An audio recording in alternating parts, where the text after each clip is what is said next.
Second news story of the week. Well, here's the thing. AMD has now released Ryzen 9000. Two processors are on the market at the moment. The Ryzen 5 9600X, Ryzen 7 9700X. Those are the 6 and 8 core processors. We've got 12 and 16 core processors to come.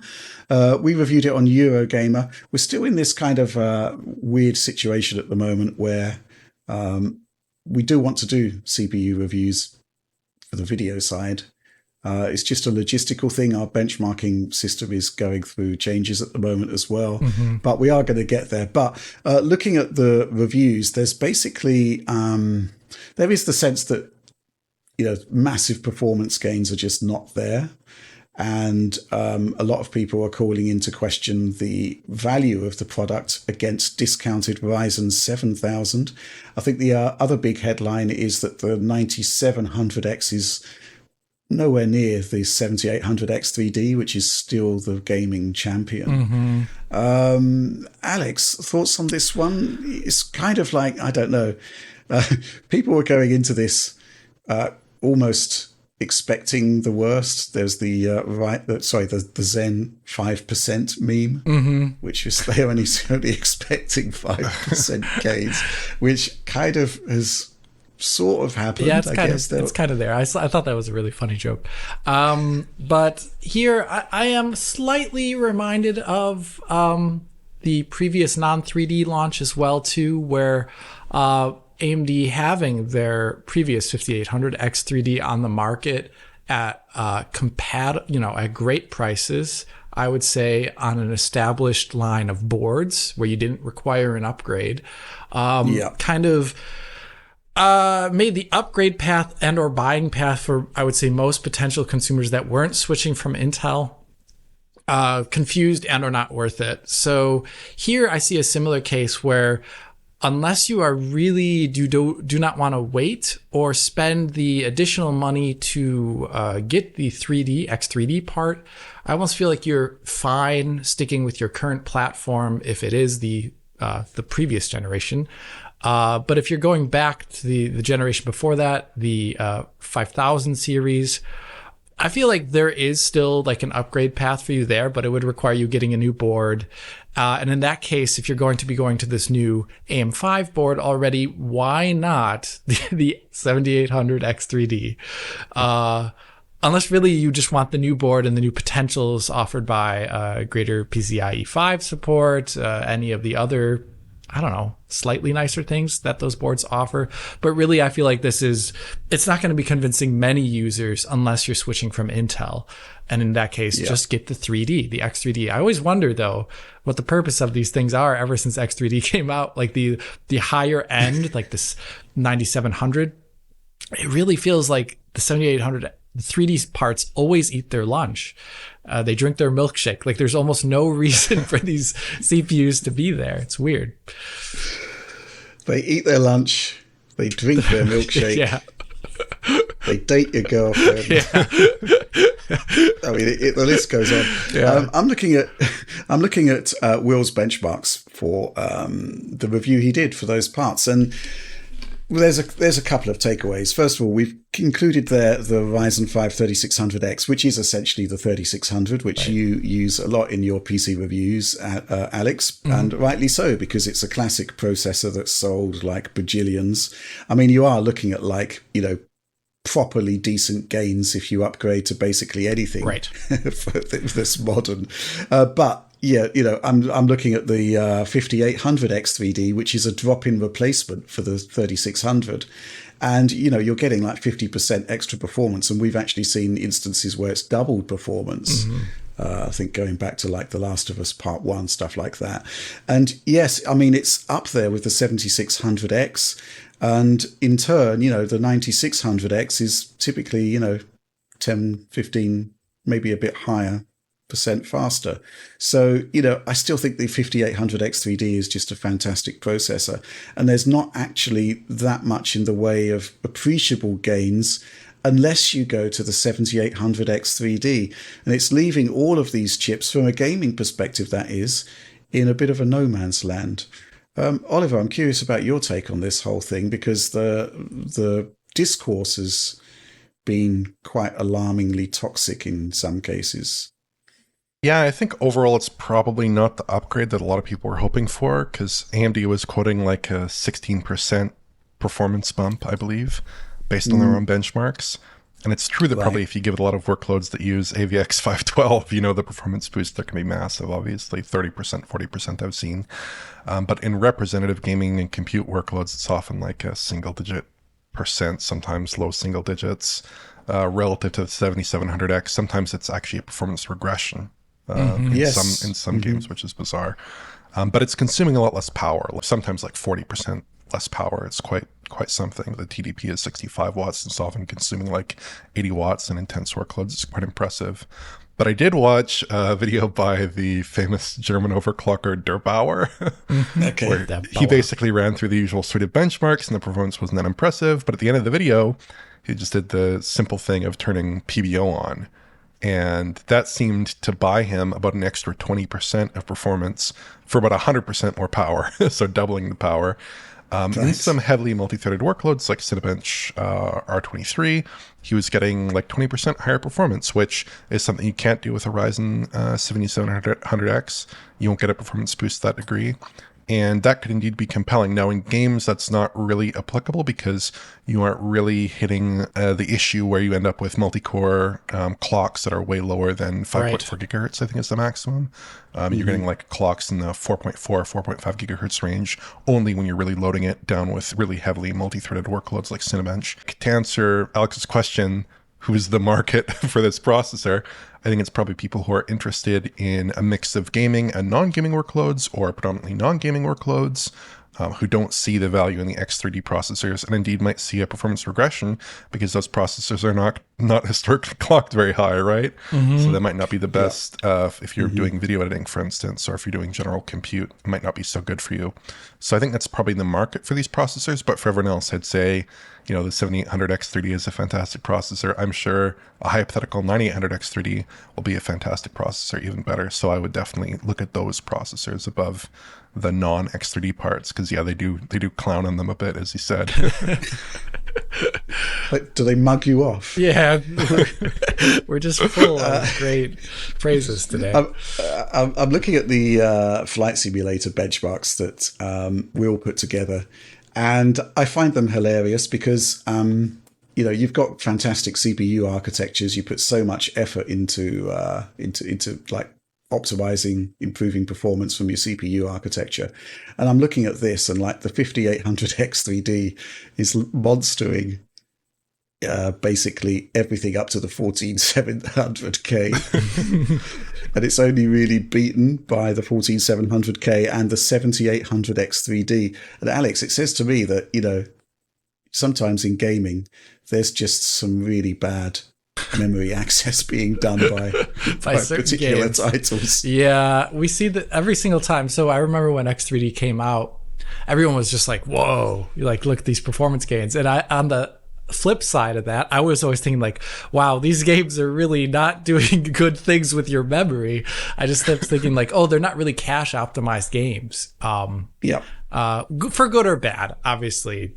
All that really matters in the end is the gameplay experience and how smooth it is. But I do find it funny that is a thing. For me, I hope that PBO result does showcase that maybe there's some more extreme performance to be grabbed by different chips. I also think it makes me excited maybe for the X3D line that will be coming out in the future, that maybe it won't be as historically frequency capped. As the previous. Yeah, I get what you're saying. Mm-hmm. Yeah, I think because those efficiency wins do seem good to me, actually. But for the average gamer, I don't think this is a very compelling upgrade at the moment, based on all the reviews. And some, like you said, Rich, were a little bit more strongly worded than I would say. I would just say like, this isn't exciting. This isn't interesting. Yeah. Mm-hmm. I think, well, actually, we've got this interesting supporter question here from Tagon86. Why do you think we see such spread/diverging results in the Zen 5 reviews and benchmarks? For example, the two Steves from Gamers Nexus and Hardware Unbox overall saw no significant improvement in gaming versus Zen 4, while DF and LTT found a clear improvement across the games tested. Any theories/hypotheses on what is going on here? Actually, I think Steve in Hardware Unbox summed it up pretty well at the end. Look at different reviews because we're all testing different things, especially in the CPU space where you've kind of got to come up with custom benchmarks for the most part, or specifically chosen inbuilt benchmarks that stress a particular part of a CPU architecture. Far Cry 6, for example, it's notoriously single-threaded. The Junior engine, it's not particularly well threaded, so we keep that in there for that purpose. Flight Simulator is just monstrous on the CPU. We actually have a benchmark now that just does a low run over New York City, which really does hammer the CPU hard.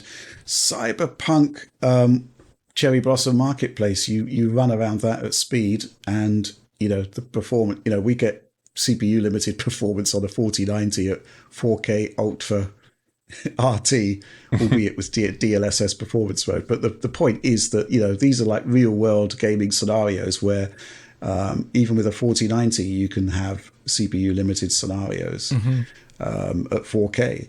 So everybody is testing different things, and you're going to be seeing different results. Now,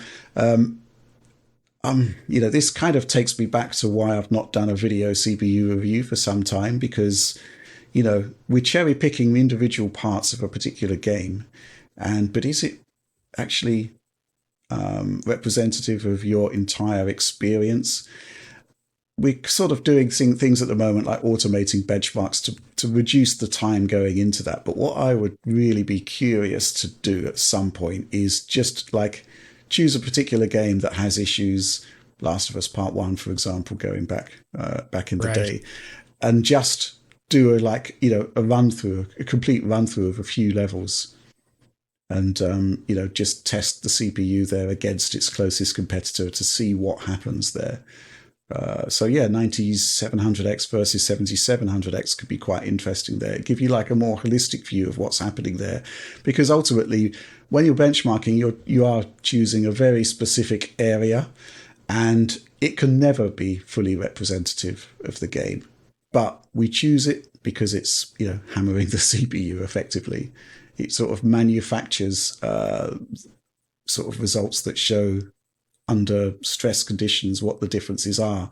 But people choose different stress points, which is quite interesting. Any thoughts on that, Alex?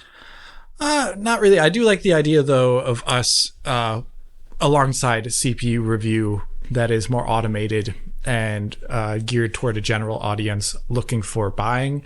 I also do like the idea that we have a more subjective, holistic take on CPU performance based upon gameplay experience. I think that would differentiate what we can do since we're showing video at the same time with a lot of these things. I think that would be a great thing we should do and could do. We just need to make sure that the benchmark stuff is first. We get that done. I think that one thing that is really tricky that I saw across like 3 or 4 or 5 reviews that I watched is that everyone was doing different things with not only memory, that's very typical, right? But also what's your point of reference? Like, are you testing a 1400K with an overclock? Are you running it with 400 watts of power going through it? Are you running your 7700X with PBO, which has an enormous impact on some applications, right? Some workloads has an enormous impact. What is your point of reference to the older AMD parts? Are you testing 5600s? Are you testing, 5700s? Are you testing X3Ds? What are you testing? It does impact like the way that you're framing that processor. Like I think if you're looking at a 7700X with PBO on and you're doing some comparisons, I think if AMD had just spec'd it that way out of the box, there'd be a very different narrative coming out of those reviews, even though the actual hardware is maybe not so different. So I think there's always that issue as well, which does come up a bit. And I think it's a genuinely hard and interesting question as to exactly how you calibrate that. And in particular with the Intel side, because Intel's recommending now that you go to stock, and there's some new microcode out there which possibly lowers performance slightly. So like little things all along the way can impact your scores, and exactly what is fair and what is not fair. I think that's a very interesting question.